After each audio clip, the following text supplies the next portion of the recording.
Well, hello, good afternoon, everybody here at Sinclairslaw in Cardiff, and to everybody who's watching at home or from wherever you're watching around the UK and indeed around the world, because this incredibly informative and useful session is being streamed on Facebook Live. We are here to take your questions from everyone in the audience and also your questions wherever you're watching. I'll explain how you can get your questions to our expert panel.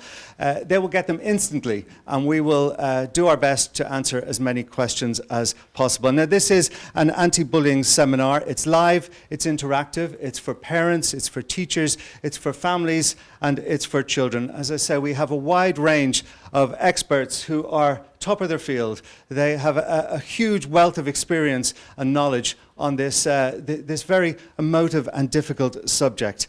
The format on this, just so everybody knows, is that each of our speakers is going to give a short presentation of about 10 minutes.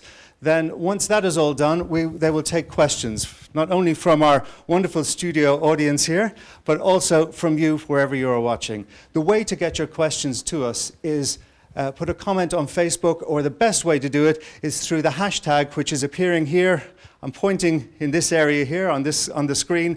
It is the hashtag Sinclairslaw Live. Sinclairslaw Live. If you use that as a hashtag on Twitter, the questions will come through to us. Our panel will get them instantly. And once they've given all their presentations, we will do our best to go through as many of those questions as possible. Now, I will give you another chance and explain how to get those questions to us. But in the meantime, I'm just going to go and quickly scoot round our expert panel and let them introduce themselves, and then we'll get on with the presentations. You know, bullying has been a part of young people's lives ever since there was young people. It's an unfortunate thing, but it is a fact.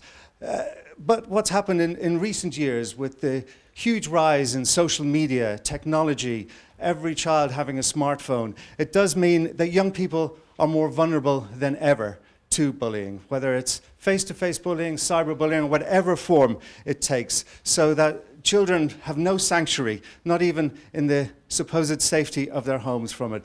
Now, what we're going to be looking at today and what our expert speakers are going to be advising you on is how to spot signs of it, how to deal with it, what the law is regarding it, and everything that you need to know that can help you get through this difficult issue.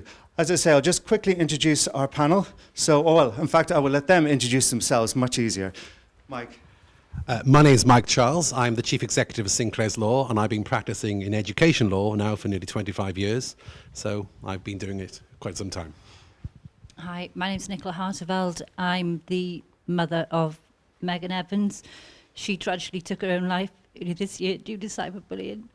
Oh, Nicola, we're very, very delighted to have you here. It's really, really wonderful to have you here. Good afternoon, everyone. My name is Claude Knights. I'm recently retired CEO of the children's anti-bullying charity Kidscape, and I've worked in anti-bullying and safeguarding children for 20 plus years. Thank you. Good afternoon. My name is Dr. Nahla Jamil. I'm a consultant psychiatrist. I've worked in mental health for 30 years, and out of those, about 25 years as a consultant. My interest in this is through my work with my patients. Okay. As I say, an expert panel. I'll just nip over to this side here, where we've got a couple more. Vivian? Hello, my name is Vivian Clifford. I'm an educational psychologist. I work independently. I have a group of regular schools I work with. I also assess children and young people and represent their needs. And hello, my name's Juanita Hurley. I'm a speech and language therapist. I work independently also, but I'm based in schools too. A large part of my work nowadays is representing parents at special educational needs tribunals. Okay, thank you very much, Juanita. Well, I'll just nip around here and we'll introduce our first speaker. I'll just get the microphone ready for you here, Mike. This is Mike Charles. Mike, please take the floor. Thank you very much. Thank you very much, Keith. Well, good afternoon, ladies and gentlemen. Yes, I was saying that I've been practicing education law now for a long time, and I feel a bit like a dinosaur.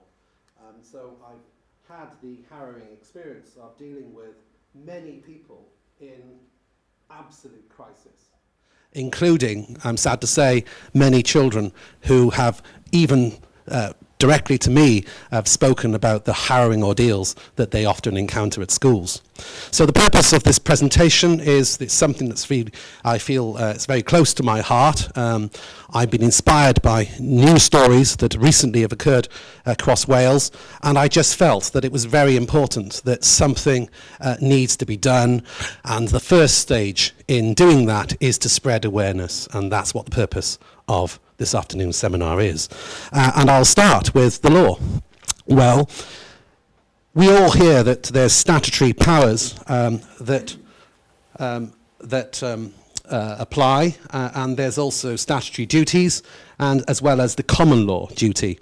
And it's well established that schools have a duty to promote good behaviour to safeguard children.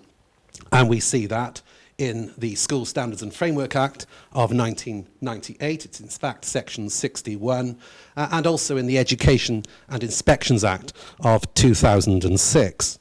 And interestingly, that act I'll come back to, because that act talks about the obligation to encourage good behaviour, an obligation on head teachers to encourage good behaviour, and as well as the responsibility for others on the part of pupils, and in particular preventing all forms of bullying. And I'm going to come back to that piece of legislation. It's very important. And the same obligations you'll see in the independent school sector, and you see that in the Independent School Regulations England 2010 statutory instrument. And again, in the Education Act, the law has evolved further. We see in section 550 extra powers that have been given to school teachers to search for, delete, where necessary, inappropriate files or images on electronic devices, including mobile phones. And so that's really a recognition that the government plays and has in relation to the importance of bullying. We see that also in the guidance that's issued by both the Department for Education in England and mirror guidance, really, in Wales, respecting others. Anti-bullying guidance, National Assembly for Wales, September 2003. So both English and the Welsh governments recognise the profound effects of bullying, and the guidance there is being issued because it's basically telling schools what they need to do. And you can bet your boots on it that the law expects them to do things too. There's a common law duty of care, and as I say, we've seen that in the obligations that we've seen within the statute, and we see there that in the case of a school or a local authority that may be failing to safeguard the interests of children, they may find themselves offending the common law duty of care. And what is the duty of care? Well, the duty that's owed is the ordinary skill of an ordinary competent person exercising that particular art.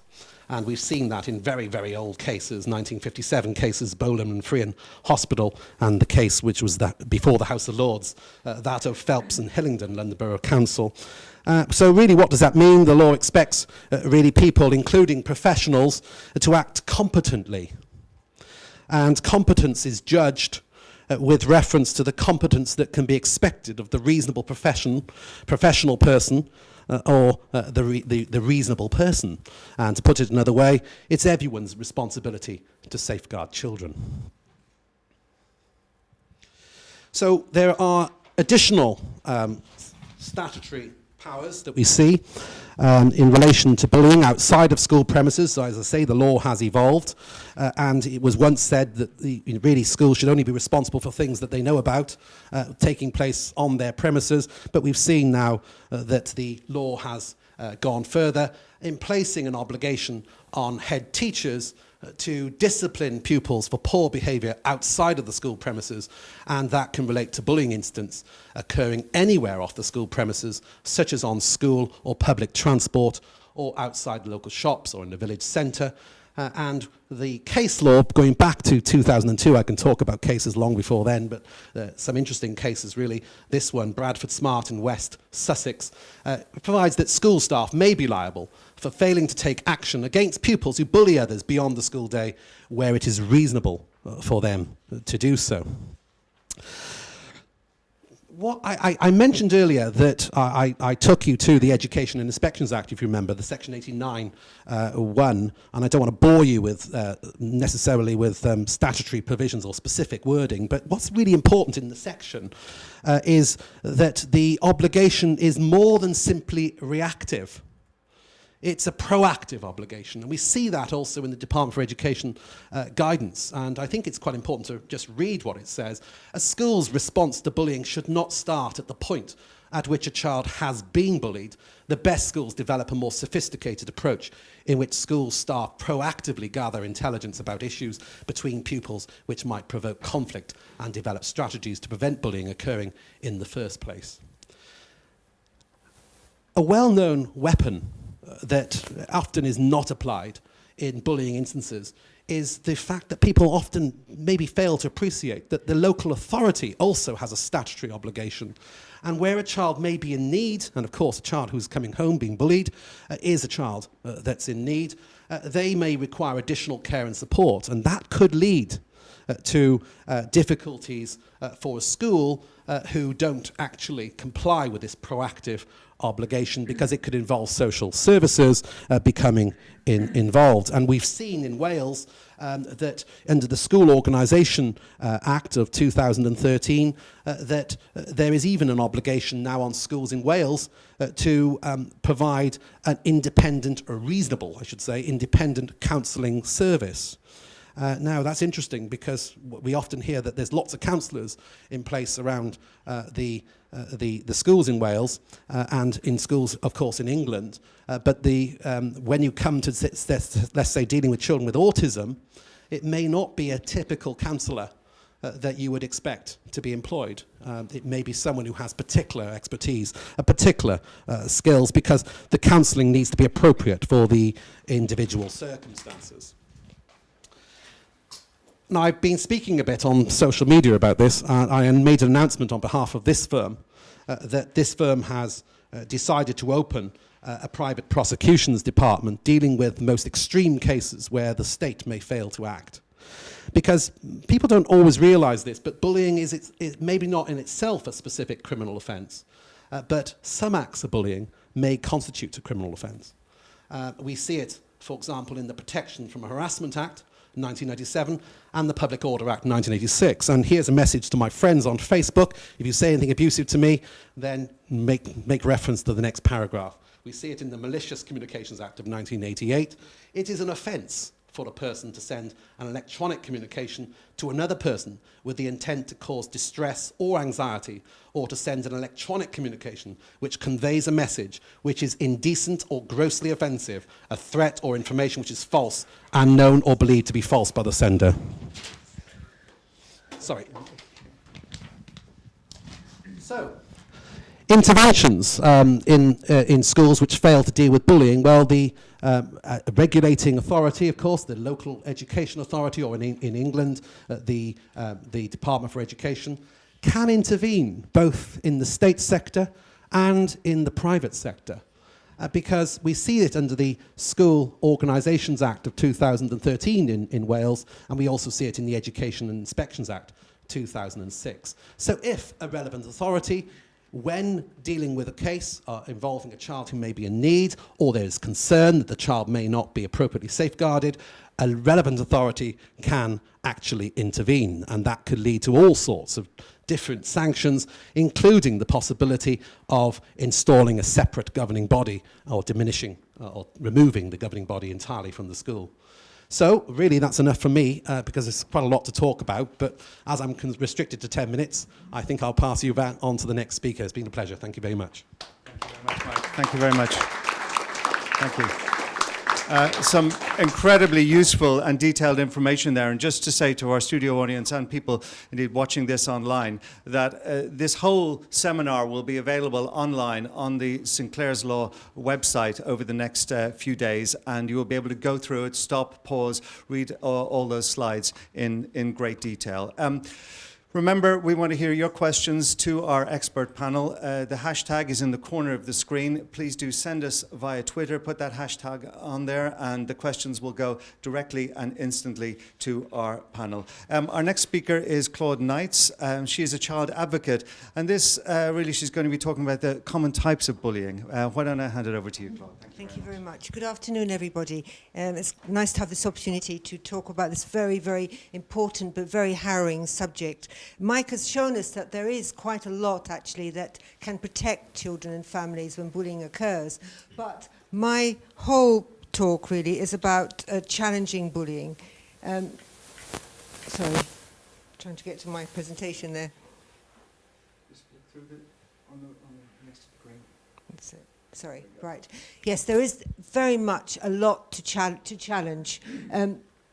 One of the greatest challenges is actually in the definition.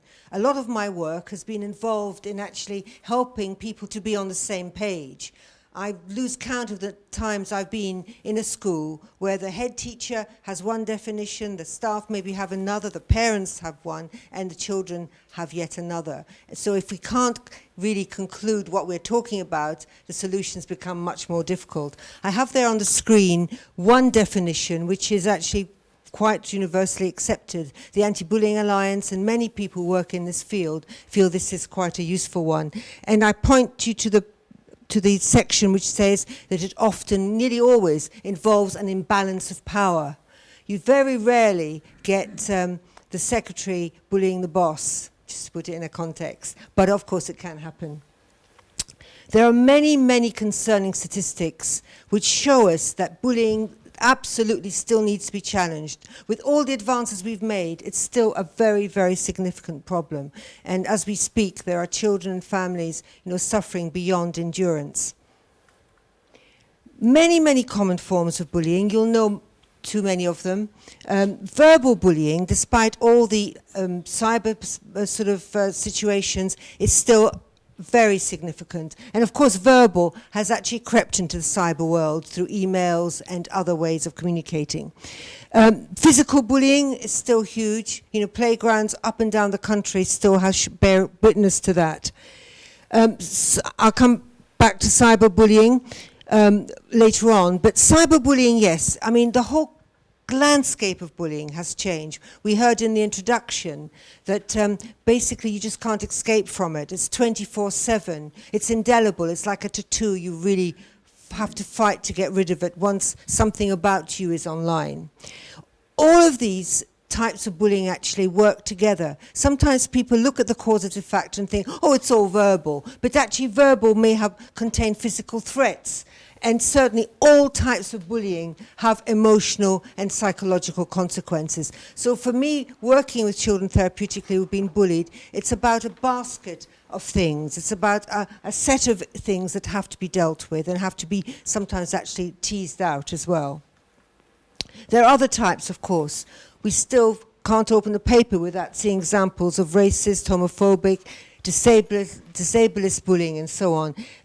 I know we're going to hear a magnificent presentation later about the special needs and special needs children being so vulnerable, disproportionately so.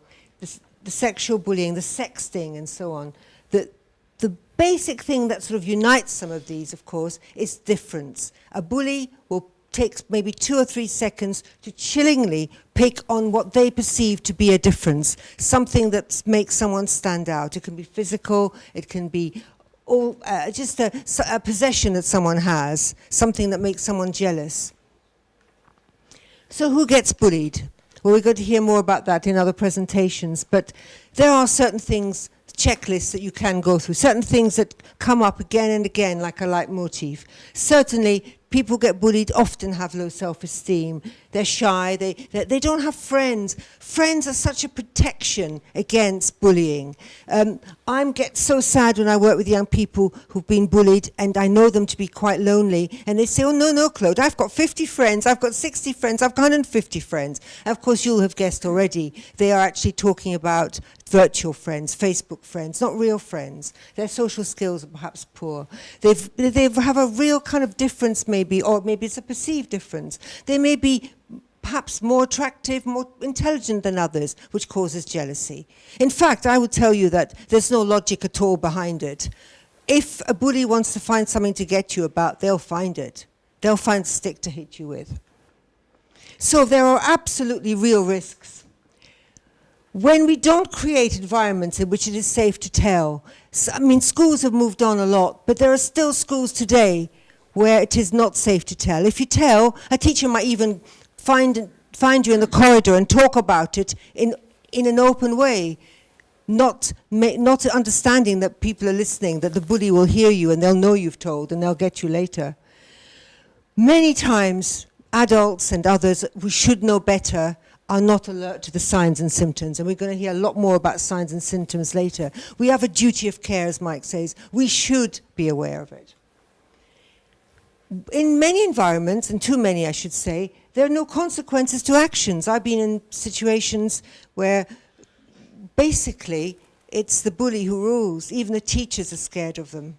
And so when there are no consequences to actions, the actions become very destructive.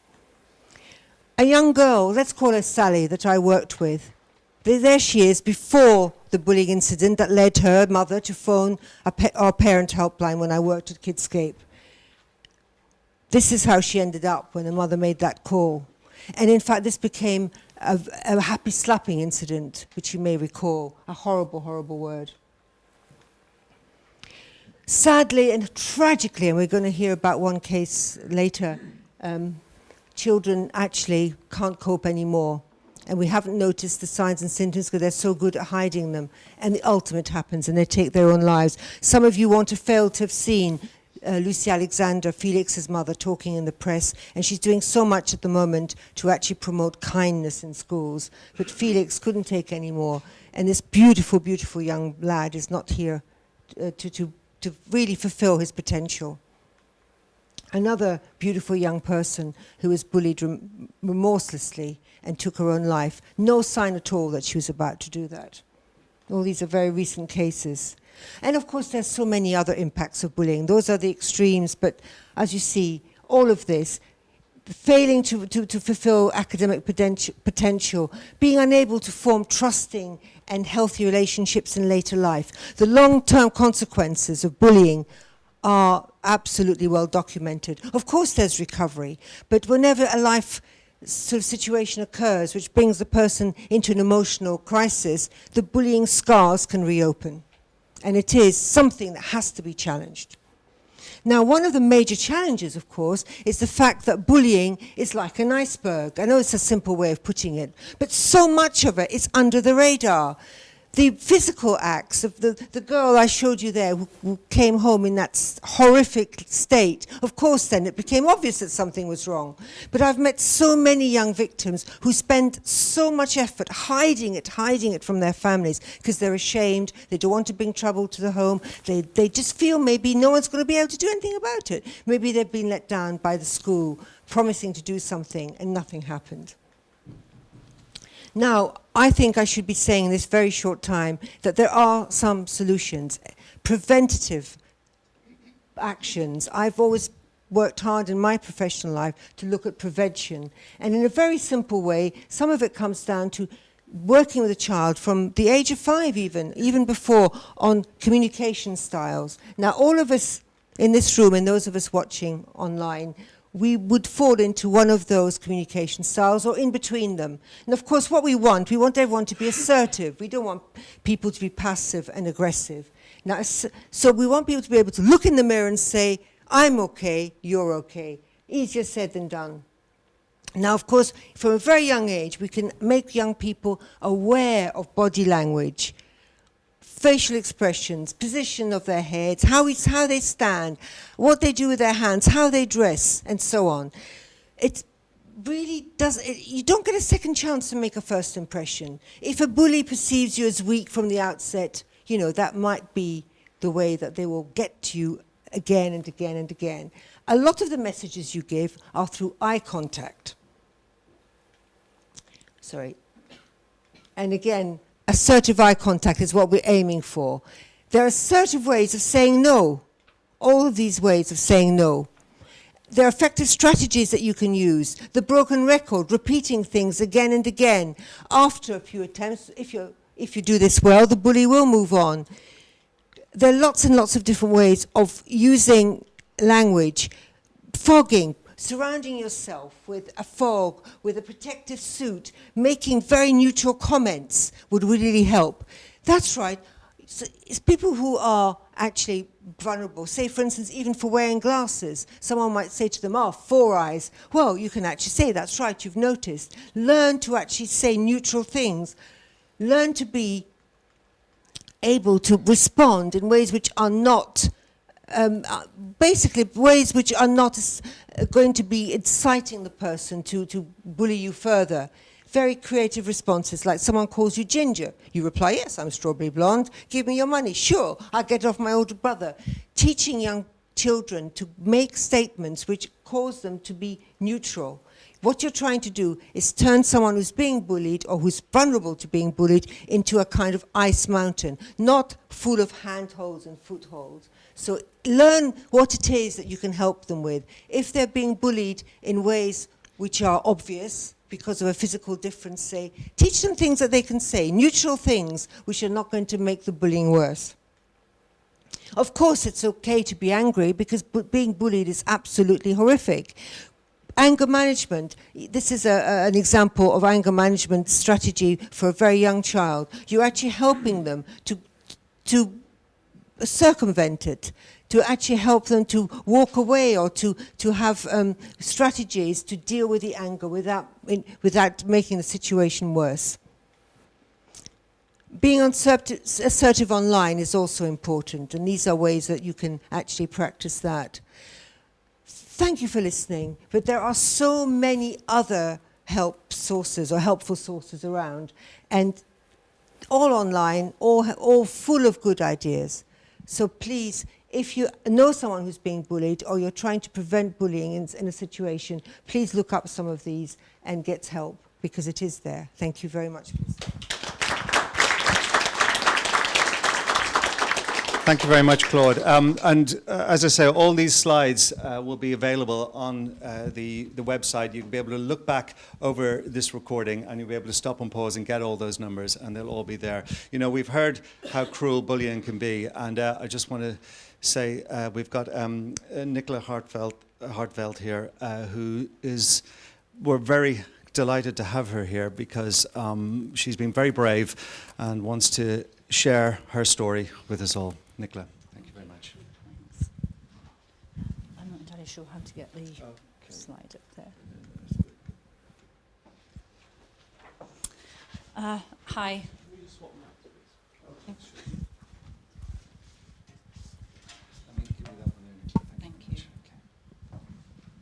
Hi. I'm sorry if I don't get through this completely. It is difficult. But I also think it's really important to show the devastating effects that ultimately bullying can have. My daughter Megan, she's bright, she was vivacious, she was hugely popular, she was talented, she was funny, she was everything you could wish for in a daughter. Unbeknown to us, to her family, her friends, she was facing the secret world of cyberbullying. We didn't have any idea whatsoever. She was happy at home. She was normal. She didn't show a single clue that she was facing this horror. It transpired. It was verbal in school. However, it was also via Snapchat, Facebook, in group chats, and some of the some of the instances, I don't actually think that the children realised they were actually bullying. It was they were calling it banter, but every little word that people were saying to someone who has, you know, sort of underlying issues, you know, it's chipping away at them. And it might not have been the first time, might have been the first time someone said that to her, that person said that to her, but it might not have been the first time she'd heard it in that conversation, in a different conversation. And like Claude said, bullying comes in all shapes and sizes. It can be adults, it can be children. It can happen in all places, you know, on the internet, in the playground. And like I said, it could be your friends who just think they're having a banter with you. But I just think people just need to think to themselves, they've got to think before they speak, that is that thing that's coming out of your mouth going to hurt somebody? Which is why I think it's so important to educate these children, young people, and perhaps adults as well, that words really can hurt. I think we're given the most powerful weapon in the world, and that's our mouths. And with just one simple word, something happened on the night that Megan did it to push her over the edge, and that came from somebody's mouth. However, samely, as much as words can hurt, words can make a whole world of difference as well. Just by saying something kind to somebody, you can take that person who's down here, you can make them feel that like they're up there. And that's I'm working together with the Be Kind campaign on ITV, and which, like Claude said, they want to make Lucy Alexander and everybody from ITV. We just want to point out that, you know, be kind to somebody. You can make a difference just by being kind, about teaching your children to be kind, and to listen, and to just be that person. You know, Megan was, she wanted, I think she wanted harmony. She was always the person if there was a group chat and there was an argument going on, she would be the person that would say, hey guys, you know, stop picking on them. I had messages from young kids. One pushed a note through my door after she passed, saying he was sorry he wasn't there to help her because she'd helped him. And that's the type of kid that Megan was. And if we can all teach our children to be that type of person, then, you know, perhaps that we can make somebody else's life, you know, that little bit better. I've also set up a foundation down with us. It's called Megan Star. And I just want to spread the awareness of teen suicide. Like I said, we didn't see any signs whatsoever. And I think it's so important that we need to look to see if there's any changes in our kids. With hindsight, there possibly was signs that Megan was struggling. But with our everyday busy lives, you just don't pick up on them. And I think parents just take that little step back and you know, take a step out of our really busy lives and see if, you know, you can maybe talk to your kids that little bit more. And to teach your kids to perhaps to say to their friends, you know, is everything okay? Be approachable. But yeah, basically my message is that it can happen to anybody. I had probably wrong, I was perceiving that kids that committed suicide were kind of troubled, maybe.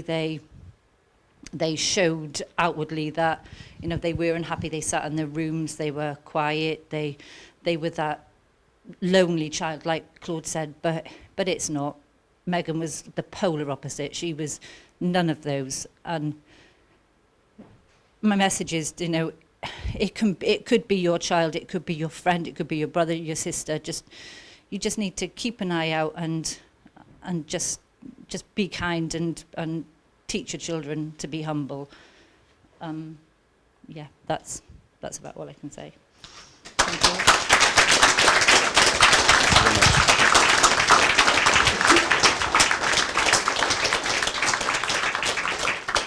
Thank you, Nicola. We really appreciate your bravery in telling us your story. we will continue on with two more of our speakers. We've got Vivian Clifford and Juanita Hurley, who are going to talk about, amongst other things, children with special educational needs. So, ladies, I'll leave this to you here. I can just slip by you. Thank you.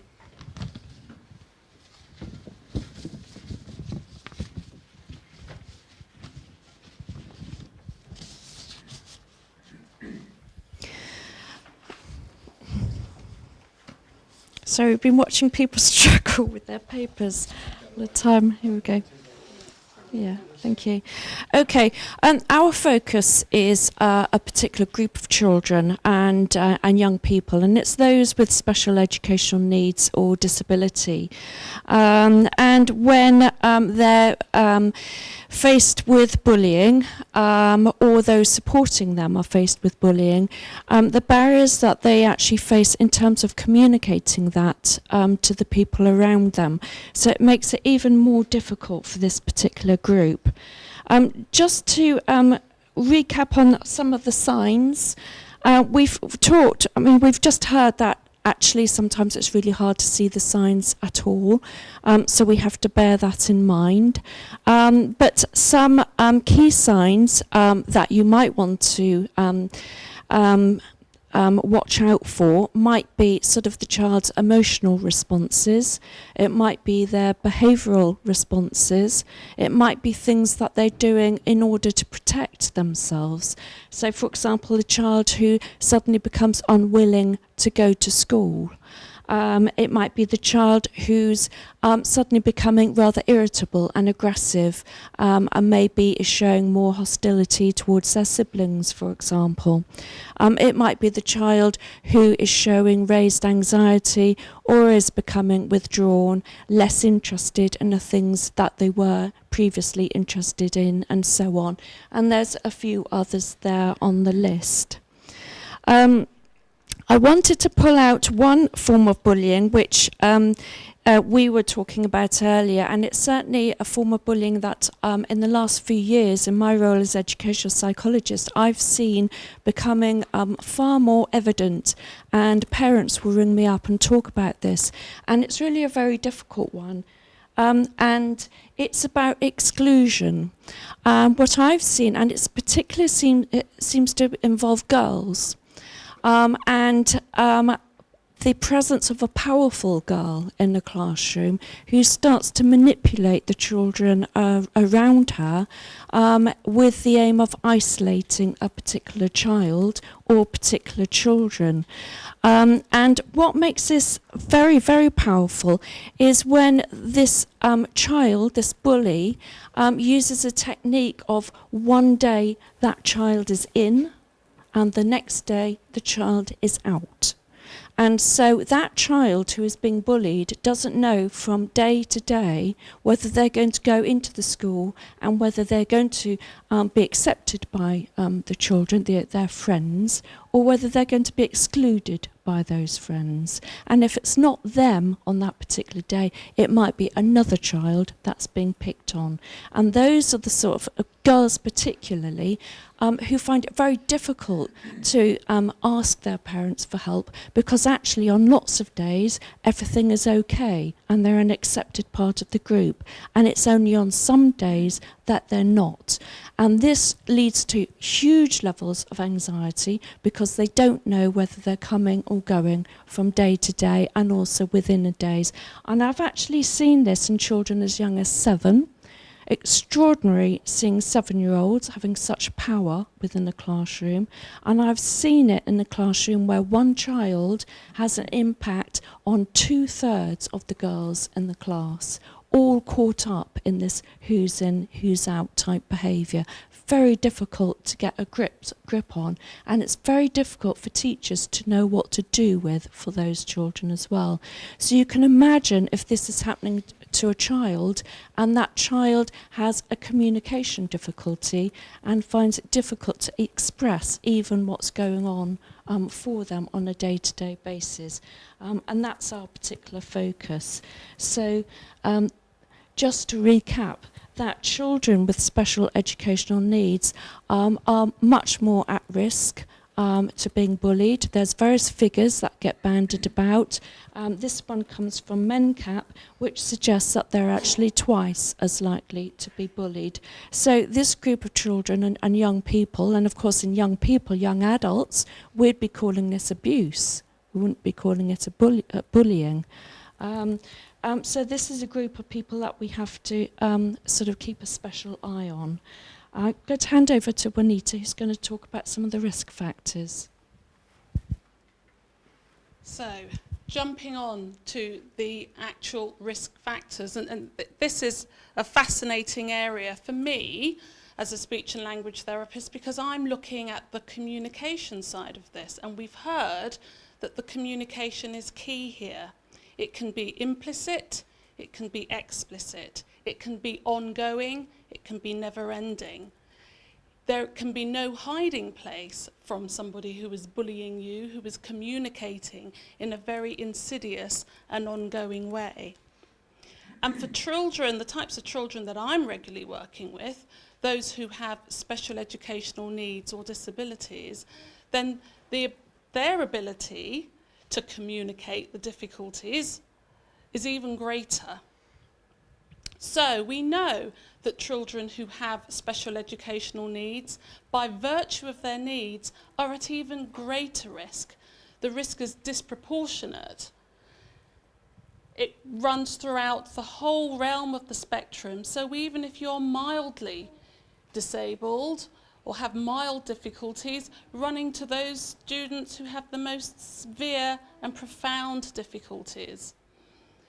One interesting point that Viv and I were discussing in terms of our observations and practice is often the isolation and the marginalisation of some of the children with special educational needs simply because they are more observable. They have the TA attached to them or the learning support assistant, so that in themselves makes them vulnerable. That's really difficult because within education we use that as a means of supporting the child. We're trying to include them in that respect. So we see that children who, whether they're in the mainstream or whether they're in a specialised unit, they're equally at risk. And unfortunately, as painful as it is to recognise, students who have special educational needs can both be the victims, but they can also be bullied themselves. So we're moving on to think about some of the more vulnerable groups. And here, I've sort of put these into certain categories according to some of the common communication disorders and impairments that we come across. So those children who have that globalised title of speech, communication and language needs, those students who have autistic spectrum disorder, you can understand why to some degree they would be vulnerable. Within ASD, we have this huge issue with social communication, understanding what it means, some of the language that they hear, some of the non-verbal observations that they make. Those children and young people often misinterpret. Clearly, some students with physical disabilities. I'm particularly interested in this group who have what we call pragmatic disorders or impairments. And again, this is a huge range of children who, through no fault of their own, struggle to understand those little nuances that the likes of you and I readily pick up. And sometimes it is those very small things that we miss that give rise to ongoing bullying and victimisation. So we move on to just looking at some of the conversations, and Viv is going to take us through that. We're going to focus on how to help a child have a conversation about bullying, and also for parents as well. Parents might find themselves in a position of going into schools on a regular basis to talk about what's happening with their child, to the point where they're becoming problem parents, if you like. And often feeling that perhaps they're not being taken as seriously as they'd like to, or that teachers might be saying that, well, things have moved on and it's less of a problem. And this is an interesting one, because I saw a little boy very recently, actually, where this is happening. It had moved on because the big incidents had stopped. But the little things were carrying on. The little looks, the gestures, the nudges, and so on. And this is being described as low-level bullying. And this is something to really watch out for. Often children with special education needs in particular, they might be more reactive. That means that their emotional responses might happen a lot quicker, so they may become anxious very quickly. And it may take them longer to actually come down to a calmer state, because one of the areas of their need is about being able to regulate and balance their emotions. They find it more difficult.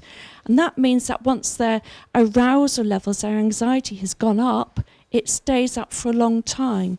So although a couple of days might have gone on since something a little bit bigger happened, maybe it just takes a little look for their arousal levels, their anxiety, to go sky high again.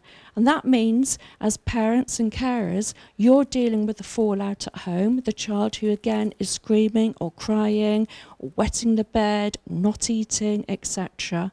Whereas the school are saying, but we haven't noticed anything, because maybe it was only a little look that triggered that kind of response.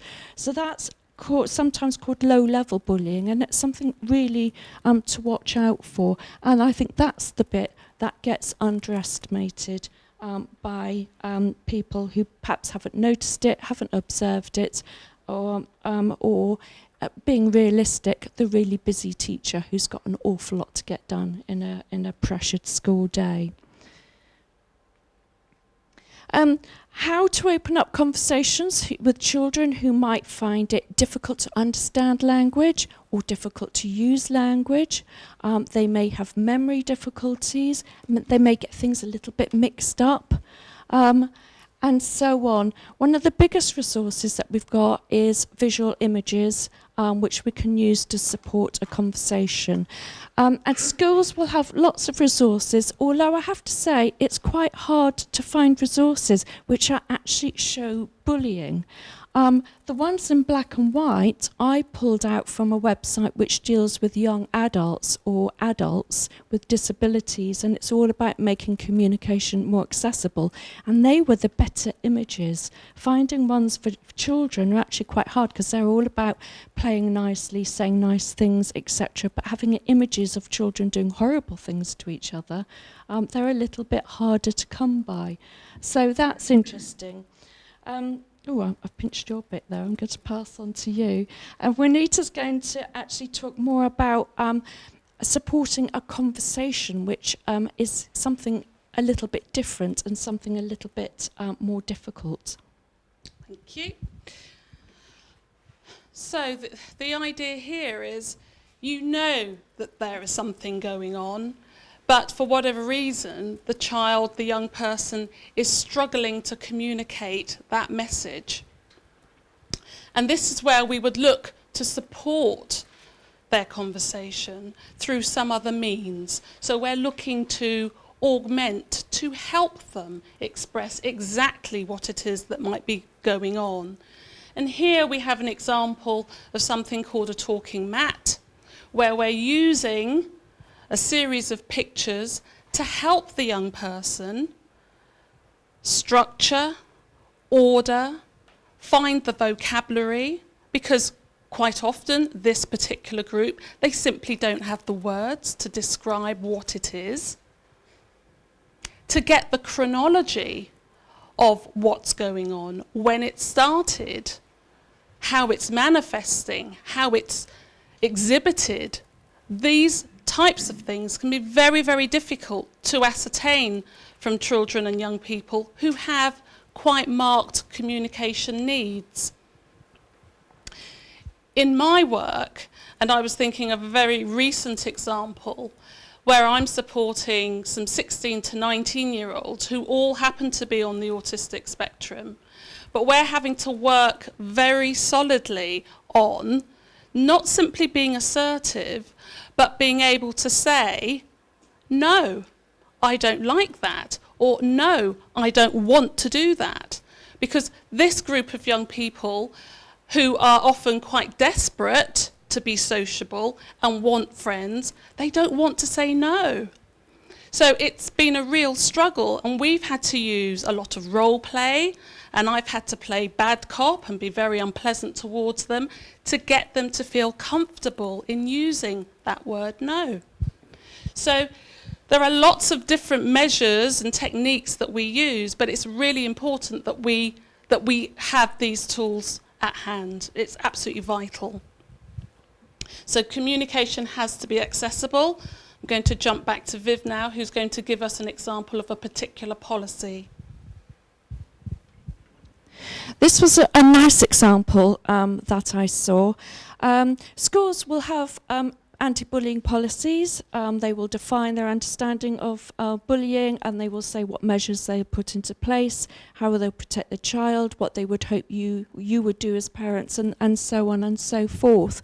But it's okay to have a policy, but how well is that embedded and how clear is that with throughout the school? This is a nice example of some literature about bullying where it's combined with some of those visual symbols. So children or parents who may find reading a little bit more difficult have got those visual supports.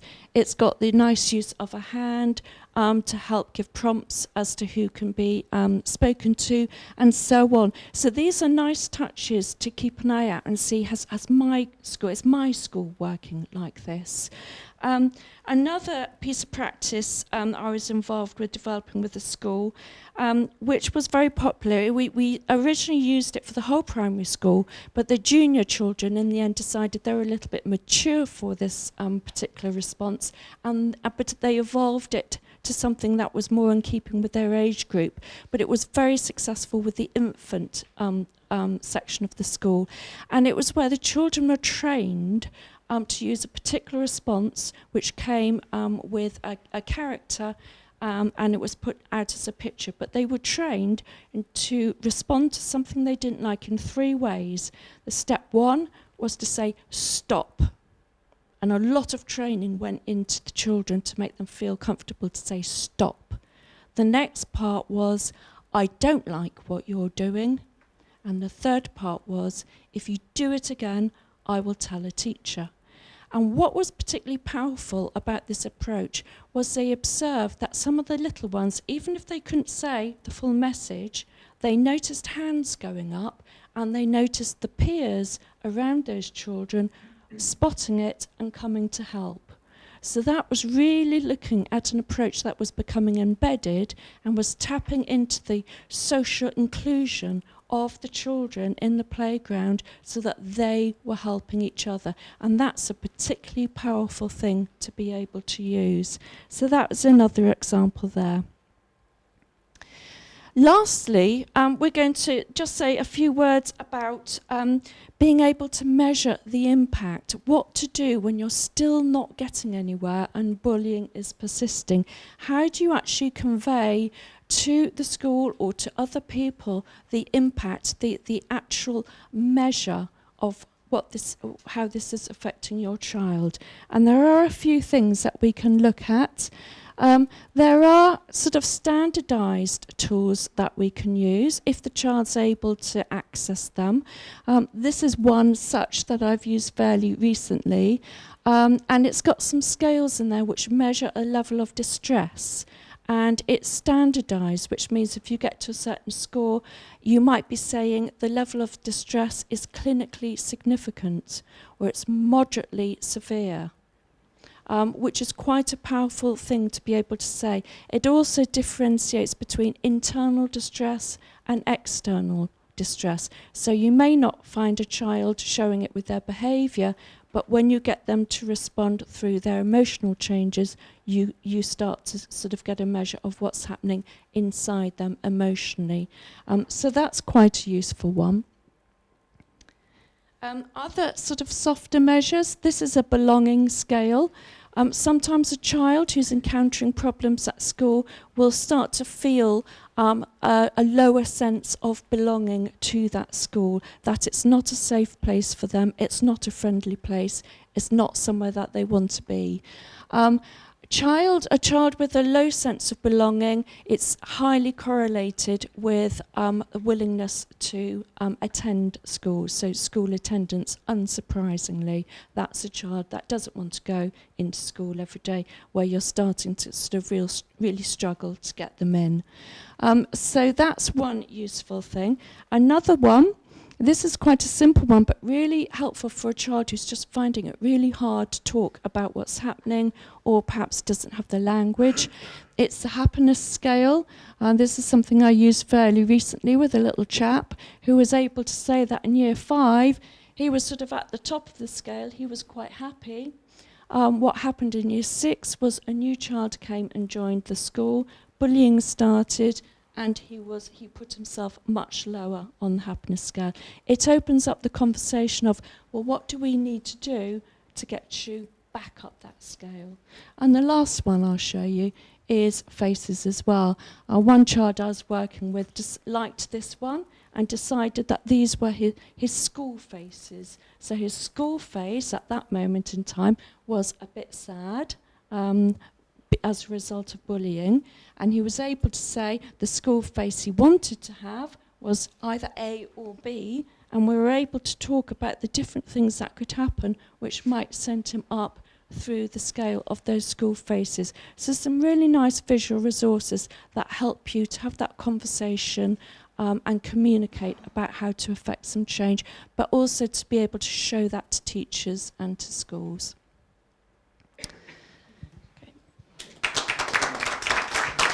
Very much. I'll just stand in front of you here. Thank you, Vivian and Juanita. An excellent double act there. Thank you very much. Some incredibly useful information in there. Again, all this information will be available when you look back over this video of this seminar, which will be on Sinclair's Law website over the next few days. Also, we know that there's many of you out there watching this live. Please do send in your questions. Hashtag Sinclair's Law Live, and your questions will come directly to our panel. We'll be getting into those questions and answers in about 10 minutes' time. But first, can I introduce consultant psychiatrist Nihila Jamel. Dr. Nihila Jamel. Thank you very much. Cheers.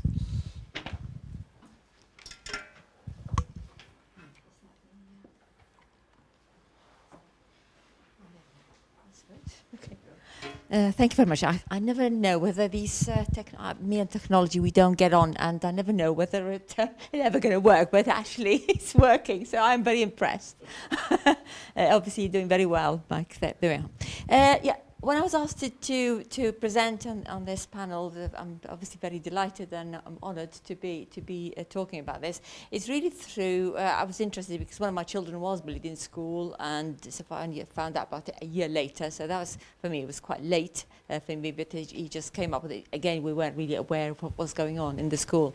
The second thing is actually through my work in mental health, I actually mainly see adults with mental health problems, and very often when I take history, and I particularly focus on bullying, they actually report bullying in school, and you never know really how, and of course these are all people who've got problems as adults, and you never really know what's the connection between that, because of course also there are other things that happen in their lives, not just the bullying, there are things that also happen in their lives, and you never know which bit that actually is the cause and effect. So if I just say, and unfortunately, of course, because of obviously a lot's been talked about the signs and the symptoms, so some of it is going to be repeat, but I don't think there's any harm in repeating that. It's just sort of the children who are bullied. So what do they have? So that's what? Depression, anxiety, changes in sleep and eating pattern, loss of interest in activities, health complaints, again, underachieving in school. Low self-esteem. I think self-esteem is actually a very interesting concept, and I still sort of always struggle with that, because it's sort of where does it come from? What forms the self-esteem is something that I always try to understand, but it could be also the vulnerability and also the effect. So it's difficult to separate. Self-harm. And unfortunately, suicide is obviously what can happen as a result. The adults, I see, what do they have? Low self-esteem, self-harm, depression, anxiety, and personality disorder. Of course, this is again is another, because as they gather all this.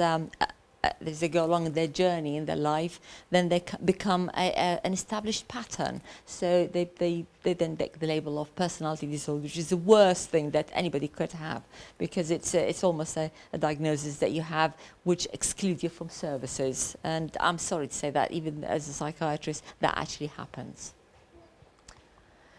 Right, the evidence. What evidence is there that bullying can cause all of those problems? As I was sort of trying to prepare for this talk, I was looking at, so I Googled, of course, the good old Google, and I came across this paper. It was published, it's actually, some of the copies are over there on the tables if anybody wants to have a look at it. And it was published in The Lancet, and I think it's probably the only one that has looked at the long-term impact of bullying. And it's a joint, it was American and British study, and looked at thousands of children who were subject to bullying for a long time. And the interesting finding was this. Then this is where bullying is so powerful. They found that the people who were bullied from their peers were more likely to have problems with anxiety and depression, self-harm, than if they were actually subjected to maltreatment at home. So this is how powerful it is. It's your peers that really form your view of yourself. It's not actually, well, some of it obviously it does happen at home, but actually, because you spend a lot of time in school and with your peers, so it's not, well, it's hardly surprising, but I was a bit actually taken back, because even if you were subjected to bullying and you had maltreatment at home, the difference was not much difference between if you were just subjected to bullying in school. But of course, people who actually have problems at home, or they were in care, again, they're at risk of being bullied as well. Of course, that goes without saying. So that was an interesting finding, and it is only 2015, so it's actually a fairly recent paper. Where does the bullying happen? I think this has already been mentioned. At home, of course, it does happen at home too, in school, and in the wider community, and of course the good old, the cyber, the social media, and that's again a very powerful tool. So what's the vehicle? How does bullying cause all these problems? Because I suppose, being a doctor, I'm interested in science. So what actually happens? What's the mediator? What goes on that causes you to have these problems? Is it because bullying causes low self-esteem? And we know from studies in depression that low self-esteem is a risk factor to developing depression and recurrent depression. So that's quite powerful. Kindling, I need to explain a little bit what that sort of means. Kindling is a phenomenon which was first described in epilepsy. So somebody was doing experiments on rats or mice or something, and they gave them some sort of shocks, little shocks, and although they didn't cause fits, they actually caused a change, and with repeated shocks, they developed epilepsy. So kindling for me, for people who actually are subjected to repeated bullying, that's what it causes, is that dent, is it repeated dent, and then you get then the crisis where sort of it completely annihilate the person's self-worth and self-esteem. That I actually made up myself. It's not something, because it's something I'm very interested in mental health, because it applies to not just this area and a variety of other things. The other thing is more adverse events leading to further stress. I think this has been alluded to earlier. So the more stress you have, the more vulnerable to stress that you have, and it just goes on. It's a vicious circle. You go downhill. Again, it's been alluded to earlier that it's about when you are subject to bullying, you actually have less available to you in terms of social support. Because you're excluded, you're isolated from your friends, you keep things to yourself, and then that goes without saying that you're not going to be able to talk about it to anybody because you actually have got nobody to talk to. Consequences, again, underachievements, poor adjustments in adult life. It's about relationships because that's your model of how things are. Because you sort of you see then yourself as a victim because that's how you've been treated all your life. So that's where you see yourself, and you can't form relationships, equal relationship. That is substance misuse, very common. Because when you have low self-esteem, low self-worth, then that's what you do to medicate yourself to make yourself feel better, and maybe as part of an inclusion within the social group. Poor mental health, anxiety, depression, again, I've said that before, reduced access to support, leading to further maladjustment because then you resort to something that are sort of not healthy to you, and self-harm and suicide, and I have seen it time and again. Again, I'm not particularly good at saying what actions, especially in schools, but again, it's been talked about. It's about early detection, action plan in schools, what they should do. I know from my experience when my son was bullied, obviously went to the school, and there wasn't really that effective what they put in place. Eventually, I had to remove him, take him out of the school, and that sort of did the job. Support, mentoring, and children who are subject to bullying. And also, I'm not sure what social media can do really to stop that, because it's not. I think whatever they get told, they don't seem to listen much. So I'm not mentioning any names in terms of social media, so they're not going to sue me. So yeah, that's something that probably governments could do something about. I'm not sure. This is something that it's a big subject. It's not really within my expertise to be able to make any recommendations here. Right, and I think that's the end of my presentation. Thank you very much. Thank you. Thank you very much. Very interesting. Okay, now we're going to have a question and answer session where we're going to take your questions that you've sent in from home and wherever you're viewing. With our very high-tech set here, we're going to ask our contributors just to move your chairs in a bit so everyone can see you. And we're going to do a little bit of, thank you very much. Thank you, Juanita. We have, many questions have been sent in to the hashtag Sinclairslaw Live on Facebook and on Twitter. We're going to go through some of them. Also, we'll take some questions from anyone in the audience. So if you've got any questions, do just let me know. Put your hand up so I know where I'm going to go to shortly. Okay, over there. I'm not being rude looking at my phone. All the questions are coming through via our high-tech system here via Twitter. So that's why I'm not being rude.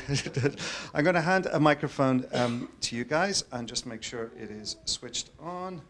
And maybe whoever is going to answer the question, you could just use the microphone and put it nice and close to you. But maybe we'll go to the audience first while we just compile the questions that have come through via Twitter. So there's a question over here, this gentleman here. So thank you very much. Do you want to just give us your name? Thank you. Do you want to stand up so everyone can see you there and let the camera see you? There we go. Hi, my name's Matthew Watkins. I'm a founder of the Youth Mental Health Foundation working in Pembrokeshire, and I'm also a director or a co-director of the Ben Cohen Stand-Up Foundation, who is situated in London. I've got a sort of a comment that leads on to a question.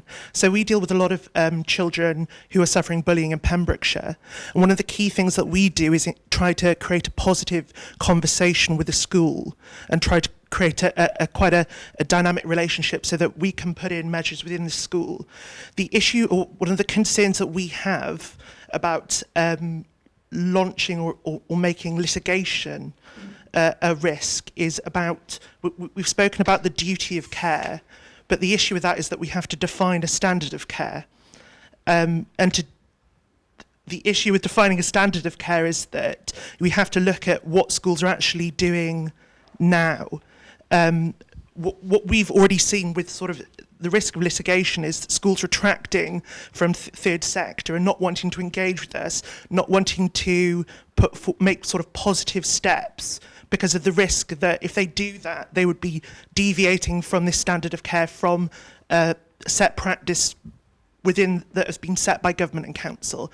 So I was just wondering, how are you going to mitigate the risk of practice becoming fixed or standardised or even bad practice if you're going to launch this sort of litigation?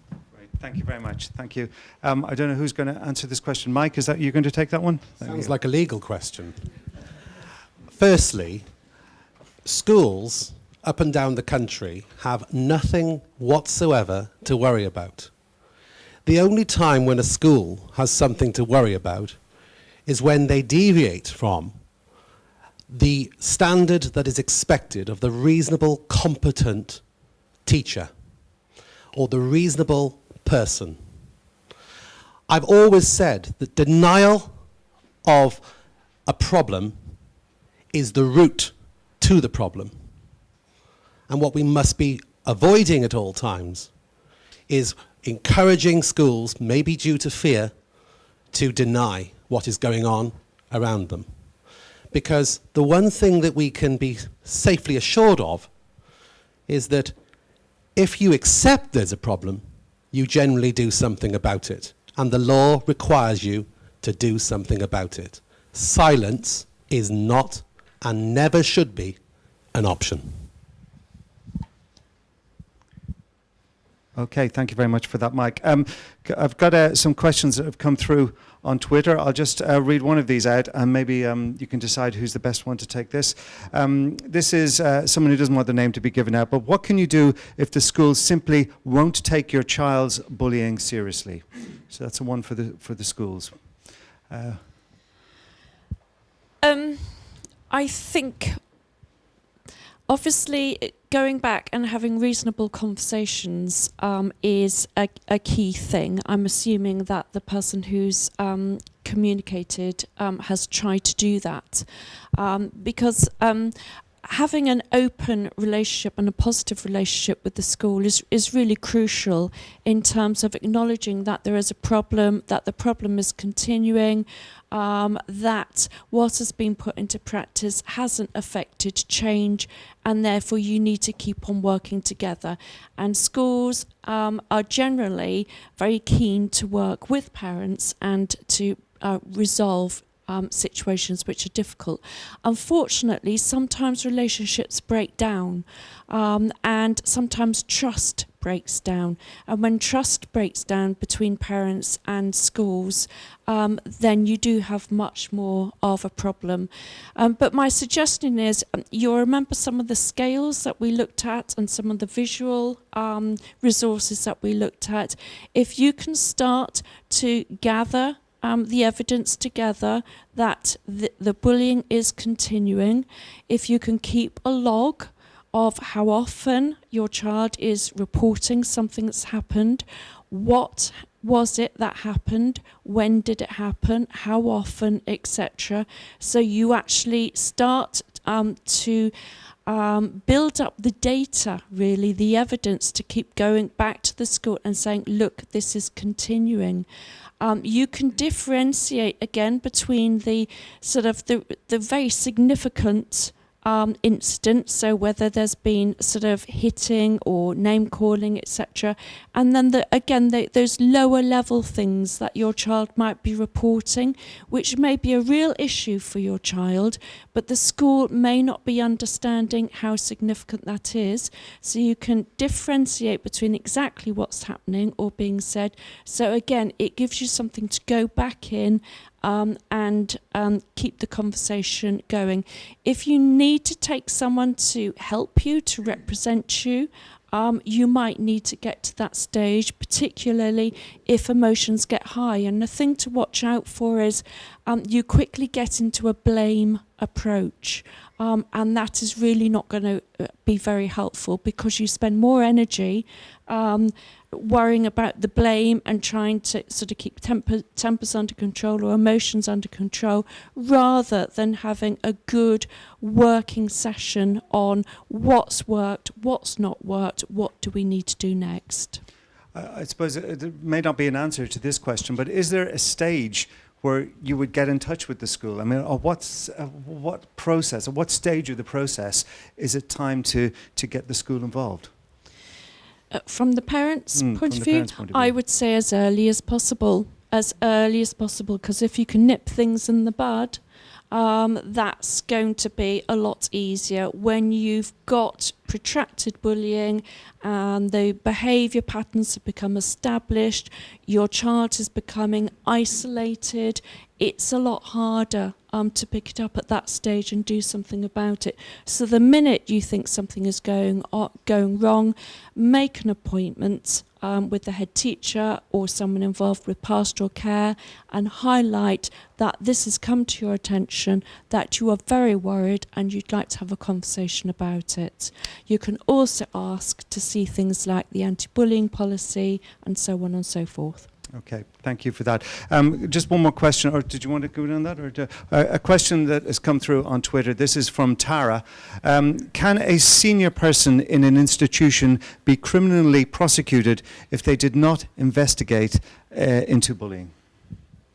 That's one for you, Mike, I suppose, is it? Good question. Yes, frankly, because there are statutory obligations to safeguard children.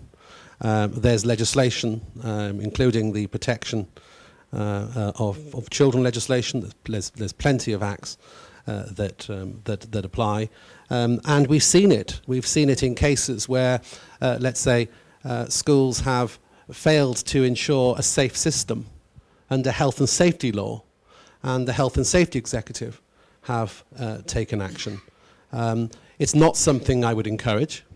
It's certainly something that I would say is a matter of absolute last resort. The law is and can be quite stressful. Certainly civil proceedings can overwhelm your life, and criminal prosecutions actually, let's face it, can be absolutely devastating. So we would say only in the most exceptional case where the evidence is compelling, overwhelming, and the state does nothing about it, would we ever, as a law firm, even suggest that we contemplate the prosecution of hard-working, competent teachers. Okay, thank you very much for that. Any more questions from the audience here? Yeah, a question here. I'll just run down here. Hiya. Thank you. Yeah, if you just turn there so the camera can see you as well, that would be great. Thank you very much. My name's Emma Thomas. I'm a trustee with an anti-bullying charity, Bullies Out. I've got a couple of questions that kind of tie together really for the panel. Do you think that introducing litigation such as this will actually stop children and young people reporting bullying? And also, do you think that this will make the lives of teachers and learning assistants more difficult because they fear legislation? I would really be interested in hearing your thoughts on that. Thanks. Do you want to just recap on what the legislation is there? Would be quite useful. Let's just remember that what actually is the legislation. The duty exists to have a good and effective anti-bullying policy. The duty exists to encourage good behaviour and to ensure discipline in school. And the duty exists to be proactive, not reactive. And as I said earlier, that it was once considered that all we needed to do, or a school needed to do, was to address a matter when it came to their attention.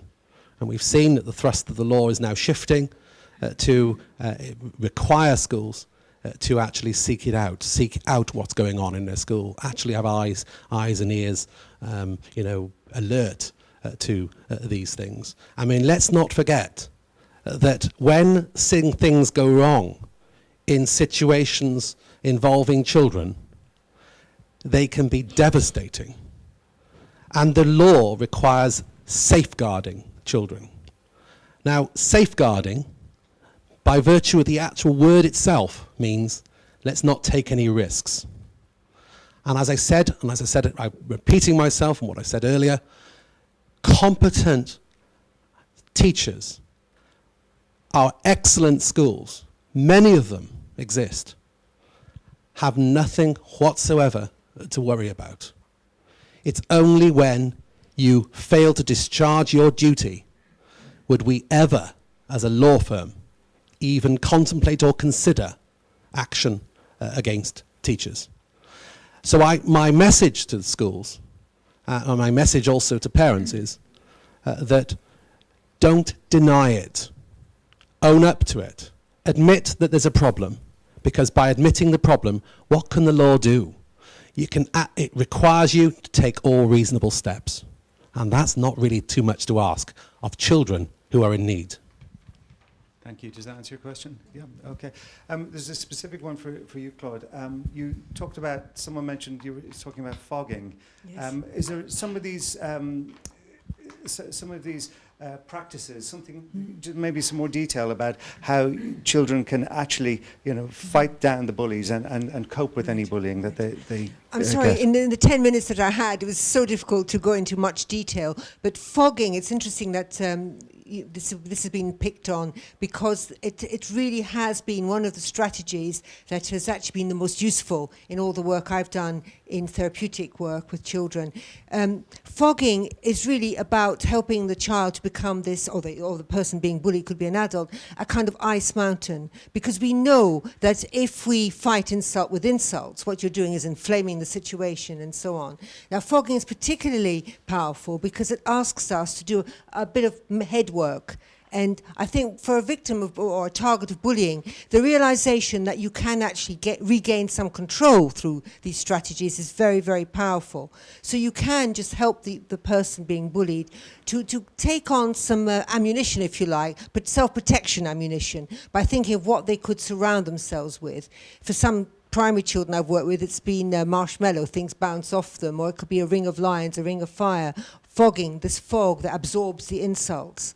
But the very big thing about fogging as a powerful strategy is that you've got to really think about, do some self-work, think about yourself. Because often when we're insulted, some bullies will touch raw nerves and things that might be true. So if you have big ears, or if you have some obvious difference, if perhaps you're not as tall or as mature as some of the people of your peers, they will just pick on that weakness that they perceive to be a weakness anyway. So it's about thinking to yourself, yes, actually, I do wear glasses and I'm not very good at maths. So when they're going to obviously throw that at me, I'll acknowledge it, but in a way that doesn't demean me, in a way that doesn't actually reduce me to someone who can't speak up for themselves. So I'll say, yes, that's right, you noticed, I wear glasses. Yes, well, actually maths isn't my best subject, but I can write a good story.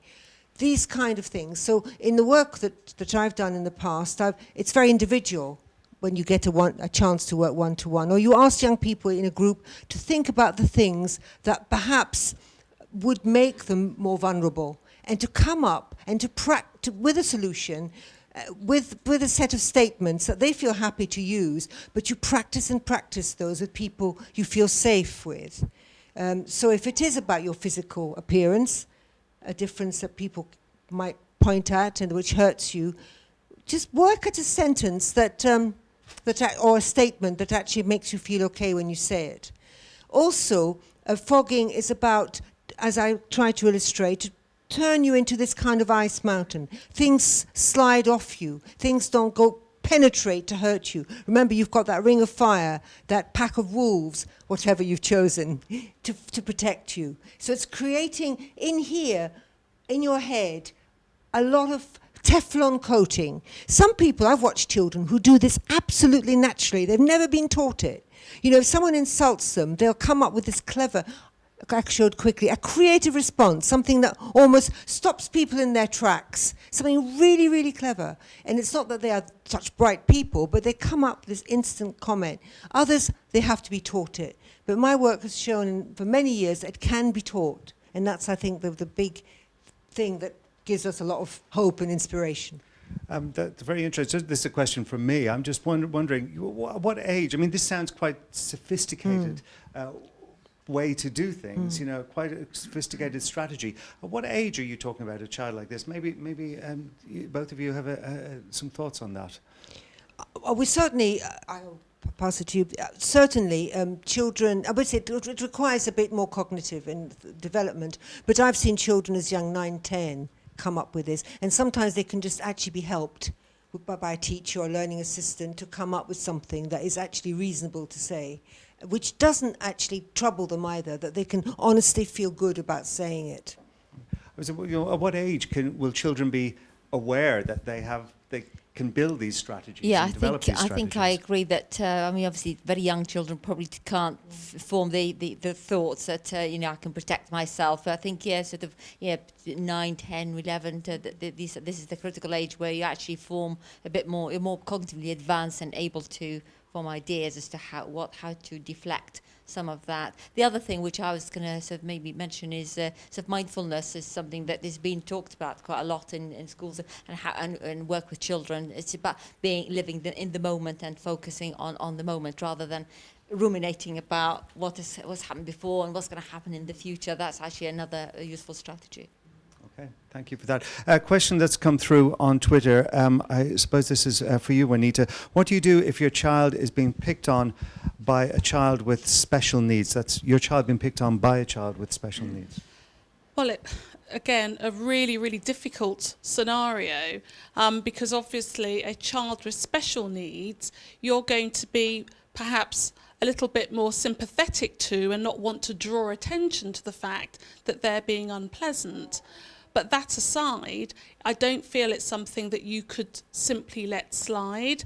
The child might not be aware, actually, that some of the comments or their behaviour is impacting upon somebody else. I think if we go back to some of the slides and we were talking about some of the groups of children who have special educational needs, there are some who unfortunately don't realise that some of their comments can be interpreted or misinterpreted in a particular way. So whilst I'm not saying that we would come down particularly hard on them, but we would certainly want to ensure that we responded, that we did something, because it's about encouraging and supporting that individual to understand that what they were doing was not right, and they might need quite specific support in that area. So the advice would be, whether they have special educational needs or not, then I'm afraid there has to be a consequite. They're still being the bully. They're still being the bully, I'm afraid. Yeah. Are there any more questions from the audience before? Oh, quite a few. Hold on, let me come down here. Okay. Hi, do you want to just stand up so everyone can see you and just ask you a question? Thank you very much. Hi, my name is Maura Matthews and I'm a parent of a child with ASD. You've talked a lot about the actual bullying occurring. I'm more interested in preventing bullying occurring with my little boy. And it's very difficult, even though he's lonely and he's isolated in school, he's in mainstream. There doesn't seem to be a recognition of the risk by health professionals and by his teachers. And I'd like a view from the panel as to how we can raise that up the agenda. I'm constantly going in there and asking them to help him make friends, but there seems to be an accepted view that children with ASD are not going to have friends. You know, they've got difficulties, they've got to just take their lot in the playground, and they've got to learn by their mistakes. And what my child can't do is learn by his mistakes. He gets very affected and disappointed and upset by those isolated instances and rejection. So, I want to know how we can raise that up raise an importance with health professionals, especially people like ASD specialist teams that go into schools where the teachers are relying on their expertise to try and to get advice. Thank you very much. Thank you. Thank you very much for that question. Obviously, a complex situation there. You are doing everything that you can do, aren't you? What's your advice for? Well, I think that Viv and I will attempt to tackle this because it's very real in our day-to-day experience. I think one of the first most important steps is that there is some recognition of the fact that the child has ASD in the first instance, because that's going to make your little boy appear quite different, particularly if he's in a mainstream context. So we always advocate that there is some awareness raising, some education as to how the ASD impacts upon that particular child. So we would advocate that the class group, the teacher, the LSA, whoever's working with that child, are all given some education about ASD, first and foremost. If I had a penny or a pound for every time I've been told that the child with ASD quite likes zooming around the playground on their own, that's their time to burn off steam, I'd be a very rich woman. However, I often see that the failure to use that particular time to build those social strategies, to work on developing friendships, to offer them something structured within the playground that involves other people, the longer that goes on, the harder and harder it is to develop friendships. Because by that stage, everybody's in their little cliques. So it's, I think, a misconception that because the child's on their own, that that's their choice, and that we have to recognise that as their choice. I don't hold that view, and I think that when you talk to older people with ASD, they will often comment that, well, you know, we were on our own, and yes, sometimes we liked it, but sometimes we would quite have liked people to play with, but we didn't know who to play with, or there was no one around. So I think that's really very, very important. I'll pass on to Viv. I think as well it's exploring different techniques and opportunities to find out what works for your particular child, because not all children with autism are alike. And working with the school to try things out. So you could look at whole class strategies such as circle time, so that they, the needs of the children can be sort of discussed in terms of friendships and how to support children. You can look at specific techniques such as circle of friends, which have been used to support the social inclusion of children with autism. There's been specific studies looking at circle of friends in relation to autism. That takes a little bit more setting up, but it can be done. Sometimes it might be that your child needs some social group work based around how to play. Schools are very good at doing that sort of thing.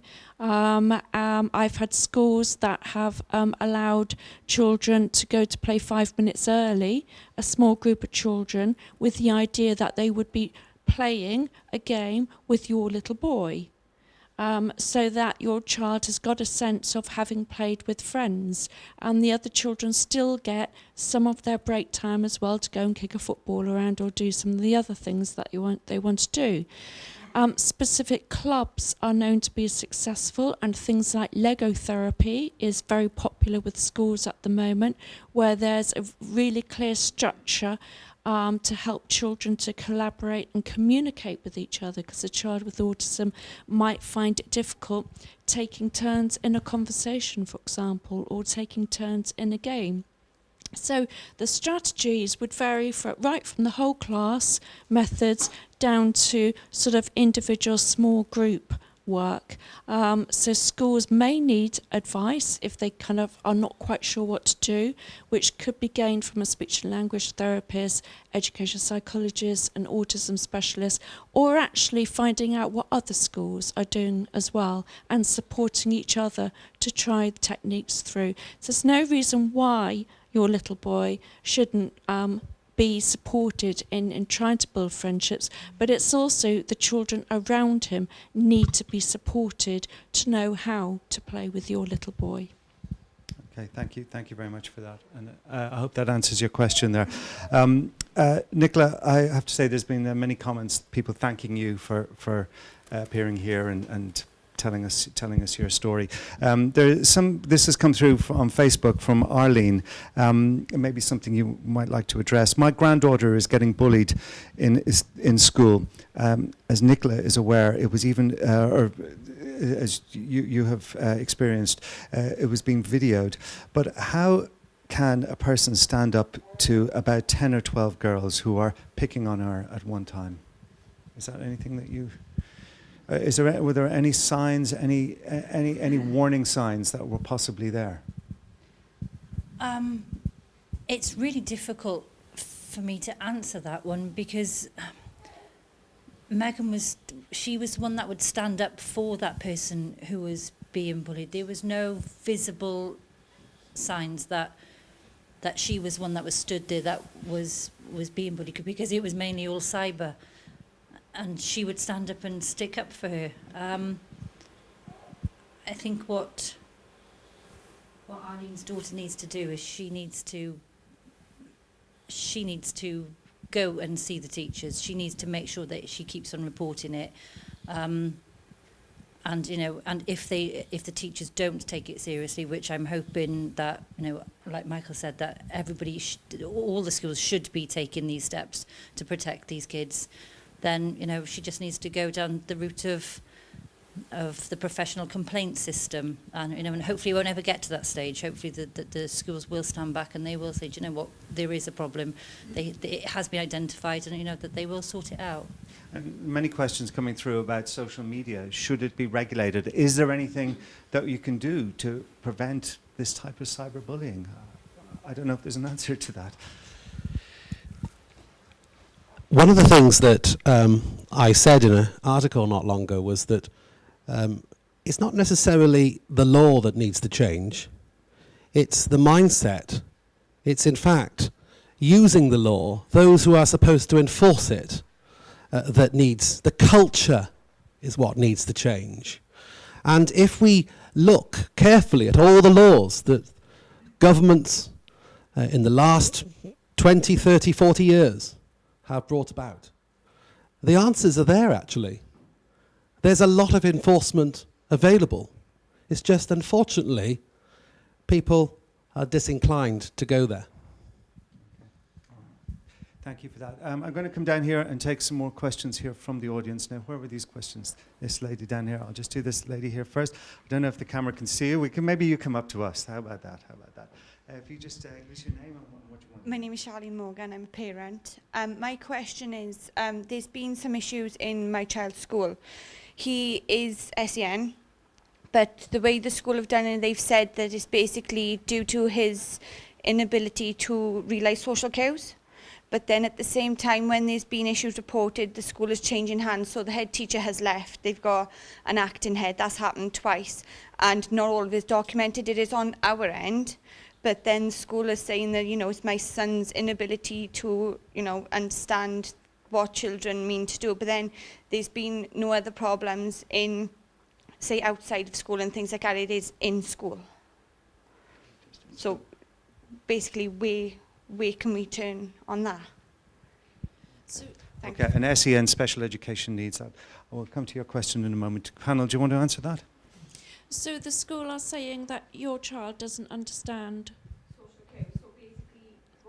Oh, hold on. Social You don't have a cues, microphone okay, there. I'll yeah. come back with a microphone so we can all hear. Basically, they're saying that he doesn't understand social cues. So when children are, say, being banterish and they want him to play, they may push and shove and be a little bit more forceful, and he's not recognising it as play. But then there's pushful, playful banter, which is, popular in all junior boys. But then there's, you know, doing things deliberate, like breaking a hole in his jumper and things like that, and kicking the back of his chair because he's a chair swinger, all things like that. Well, it sounds like the school isn't accepting that there's a problem there, and they are saying to you, in a way, it's your child's fault because your child doesn't understand that these are things that perhaps should just be shrugged off. It goes to that concept of low-level bullying. Clearly what's happening to your child is creating a lot of upset. And if you think about the definitions of bullying, they're recurring behaviours which are causing your child distress. So there needs to be some work done there.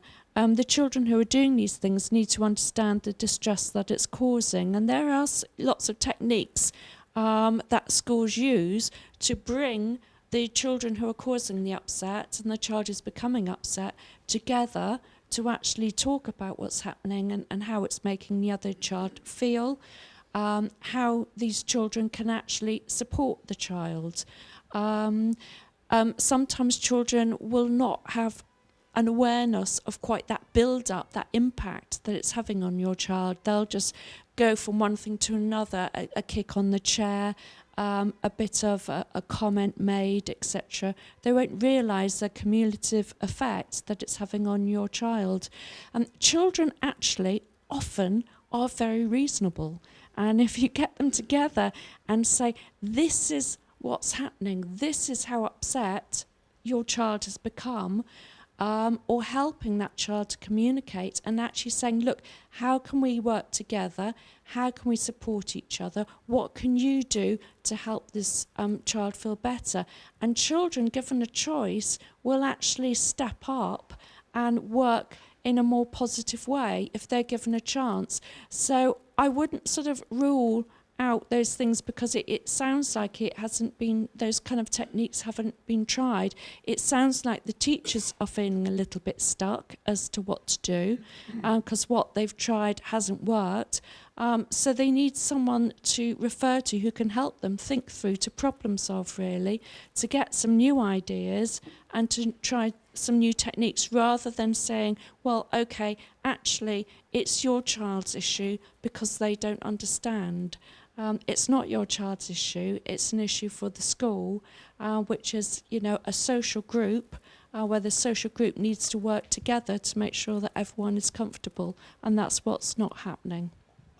I was going to say simply that a very short answer to your question is that your school needs to be trained. There needs to be more training in place to understand about social communication problems.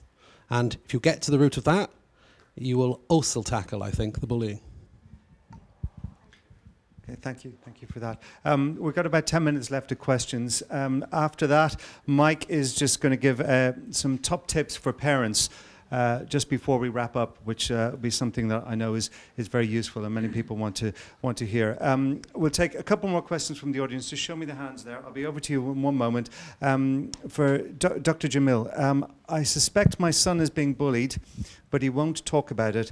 How can I help him if he won't talk? And that is from, they don't want to give the name, but it's someone on Facebook. How old is it? It doesn't say in the question how old is the child. Is it an adolescent or? I'm afraid that's all the information. I suspect my son is being bullied, but he won't talk about it. How can I help him if he won't talk?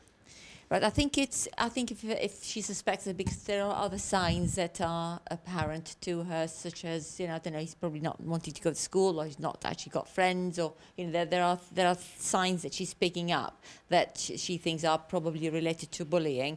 And I would say that I think, you know, as a mother of 3 boys, they are not the easiest species to talk about their problems. They tend to be very difficult. They sort of they withdraw more than sort of communicate their things. So I would encourage him to and even through play, through even sort of going through people he trusts. It's just about building that trust and building that relationship with your child that will allow them to actually feel safe to communicate that, and that's something that doesn't happen overnight. Obviously, it's something that they need to be comfortable to communicate that. Okay, well, thank you very much. You hang on to that because there's going to be another question. I'm going to take another question from you here. Thank you. I'd just like to go back to the issue around fogging. To me, there's an inherent question in there, and that is, should we be teaching our young people to absorb insults, or should we actually be educating our young people on correct behaviour? And I would really like either the panel or, you know, the audience's views on that. A lot of our work is based around education. I've heard comments, you know, that young people may not realise what their behaviour is and how it's making young people feel. So should we be teaching them to absorb insults, or should we be educating them further on correct behaviour? Thank you very much. Well, that's a very direct question. Have you got a direct answer? Well, I'm not sure I've got a direct answer, but I think whenever I'm stuck with anything, I'll say all of the above. So I think absorbing insults and also teaching them how to behave correctly, it's got to be both. You've got to use all the tools that you've got available to you, because not one thing is going to be, because if I teach my child how to behave correctly, that doesn't mean that the other person is going to be the same.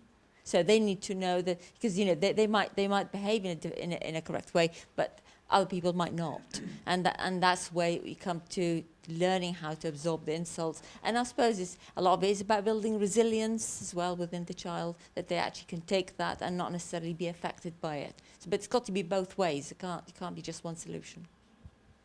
Okay, thank you for that. We probably have time just for one or two more questions. I'd like to take any more from the audience. If there's anyone else with another question here, I'll just come down here. Hi. Are you going to stay sitting down? Okay, well, we've been here a while. Okay. There you go. Hi, I'm a teacher from a local primary school. I've just got a question because I think it was Mike, you spoke about how even schools have responsibility to deal with bullying that happens outside of schools. So I just wanted to know if you could just elaborate on that a little bit more, and what is the remit that the schools have regarding that? Very, very good question. You're supposed to have policies in place that will combat these things.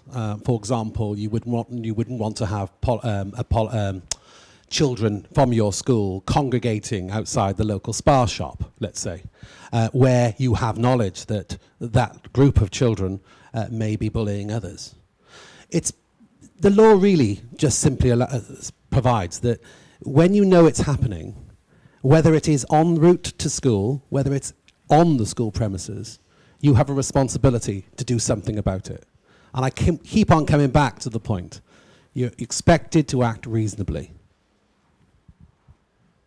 One point I was just going to mention, I just thought it just bounced off me, one of the point you were making actually, Nala, that how do you detect, how can you get your child to talk? And I know I'm straying off the law here a little, but in my experience, I've often found that lots of children are more likely to talk to people they don't know than they do their parents. And I find amazing that I sit down with children sometimes, in the quarter of a century I've been doing this, and they've told me things that parents have been amazed by. You know, and I go back and tell them, do you know what your child's just told me? Did you realise how upset they are about X, Y, Z? And they're astonished. So I think that I'm not a psychiatrist, psychologist, I'm just a lawyer, but a lawyer with a lot of experience. And I think that reading the signs is one thing, but encouraging them to talk to others is quite important too. Thank you for that. Just a couple more very quick questions. Tara, who asked earlier on about prosecutions. Quick question from her. Are there any time limits, and can legal aid be offered for a criminal prosecution? Very direct question there. I don't think legal aid is available for a criminal prosecution. As for time limits, there are different time limits that apply to different offences. I'm not a criminal lawyer, I must add. I'm an education lawyer operating in the civil sector of our judicial system. But as far as I am aware, there are strict time limits that govern summary offences being brought before the magistrates' court, and more serious offences, it can even be open-ended. So in a case of a child very seriously assaulted, let's say, then that you can prosecute. Well, this was from Tara, who asked, the earlier question was, can a senior person in an institution be criminally prosecuted if they did not investigate the bullying? Now, obviously, you answered that, and she just wanted to know whether there's any time limits on that. All right, we're nearly out of time, but there's many, many more questions. A very quick question again from you, sir. Sorry, we'll keep this one brief. You said that the teacher has a duty to act reasonably. I just wondered if you could give us a definition of what you think reasonably means, because I know that, I suppose, with all the people that work in my sector, that they have a very different definition of what reasonable behaviour might be. Thank you. Acting reasonably depends on the knowledge that exists in the profession at the time. So, for example, if government guidance evolves and gets more stringent, requiring more activity, the kind of things that we're talking about here, things that schools need to learn about, counselling, support services, etc., then the threshold about what's reasonable actually does grow. And so what the definition of reasonableness may have been 20 years ago, which is when I said to be reactive rather than proactive, I think we're seeing a much more proactive obligation that now applies to schools than what it was some years ago. So I said, keep your eyes and your ears alert to what's going on around you. Thank you for that. We're just getting towards the end of our time. Mike, I know you're going to give us a few top tips for parents shortly, but you know, we've heard some terrible things, some very tragic things, but some positive stuff that has come through here on Facebook from Kerry Pilcher. She said, an incident happened to my son. The school spoke to the whole class, and then had a meeting with the class. Then I had a meeting with the class myself and the teachers in a huge circle. A huge understanding occurred. Thank goodness. He was around 13 years at the time, and that all worked out and resolved the problem. So I think you can see it does work. It can work. And some of your you know, I mean, it isn't all. Maybe tell us that. What sort of success rate are there on these things? I mean, can the problem be resolved? I think that schools are generally quite good. We hear about it when it goes wrong, and schools want to be helpful and want to be responsive. Techniques such as that one, we call circle time. And schools are very familiar with that, and they know how to do it, and they will want to work in partnerships with you. Obviously, for some parents, they have a different experience, and it can become very emotive and very troubled, and become very stuck, that's when you need to keep going, and if you can't get the school to listen to you, then talk to the support network around the school, the local agencies, and go in with someone who can help represent you and help get some of these ideas and strategies put into place. Generally, children are supportive of each other, and they will support children who they can see are being bullied. It may not take a lot of action, as Kerry Pilcher has highlighted. It may take just a small step. But as I say, we tend to hear a lot about when it's gone really wrong, and when it's your child and it's going wrong, it's a really big deal. And obviously, you need to have a strategy. You need to keep going in and keep working at it for your child. But as Kerry, thank you, Kerry, for showing us that it does work and the tactics do work. Mike, I know you're going to talk now in a moment, but just before you do that, I just want to thank everyone here, to thank everyone who's been watching online. Claude has had to go a little earlier, but Nicola, we really appreciate you being here. Thank you very much for sharing your story. Vivian and Juanita, been real insight. Thank you very much for that. Dr. Nalila Jamil, fascinating. And Mike, if you want to give us your top 10 tips, and then we'll tell everyone was it top 10? Is it 10? I don't know. His top 10 tips. And then we can, at the end of this broadcast, there'll be some numbers, some contact numbers for you can get further information. I don't know if you need the slides here, Mike, do you? Well, do you want me to put that up for you? Or is that you? Okay, there you go. You use that microphone there. Right. A message that came through to me, actually, came straight through to my email was, isn't it terrible that child victims are actually the ones who have to take all the action? And it's they that sometimes suffer more, that they have to leave schools or go to a new place and have the problems about transport, etc. Isn't that terrible? Top tips. Well, I think I've said a couple of them. Don't deny it is one. You're storing up trouble if you deny it. The law, as I said, is to take preventative measures. It requires you to prevent bullying and not merely to react to it. But my tips to schools and parents really is to be vigilant, be aware of the incidents that may often occur. Keep accurate records. Remember, the law is all about evidence. And if you're really getting to a point where you have nowhere to turn and you're having to take the very draconian step of using the law, then make sure your records are complete. And keep a diary. Take screenshots of messages. If anyone sends you an abusive message, record it. Emails.